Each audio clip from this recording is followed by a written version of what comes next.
अचानक भयानक आलेला पाऊस वायफरने साफ करून आम्ही निघालो पुण्याच्या दिशेनं. पुण्याच्या ऑफिसमध्ये जे काम होतं ते उरकलं. पोटात कावळे उडू लागले होते. पुण्याचं राष्ट्रीय वाहन रिक्षा घेऊन आम्ही निघालो बर्गर खायला. बर्गरचं नाव काढताच मित्र चमकला. कॅमेऱ्यावर उगाच आपली पोज देण्यासाठी मी शायनिंग मारत होतो, इकडे तिकडे बघत होतो. अखेर आम्ही येऊन पोहोचलो 1857 साली बांधलेल्या बर्गर किंगच्या कॅम्पातल्या या बिल्डिंगमध्ये.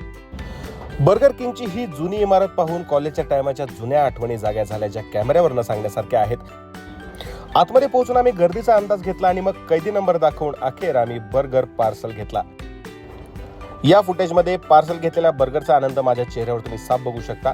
गर्दीतून वाट काढत हा वाटण्या बाहेर आला. प्रचंड भयानक पाऊस बघून आमची पडलेली तोंड तुम्ही पाहू शकता.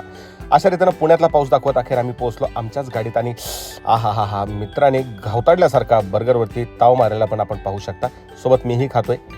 अशाच व्लॉगसाठी माझ्या अकाउंटला फॉलो करा. चला, नमस्कार.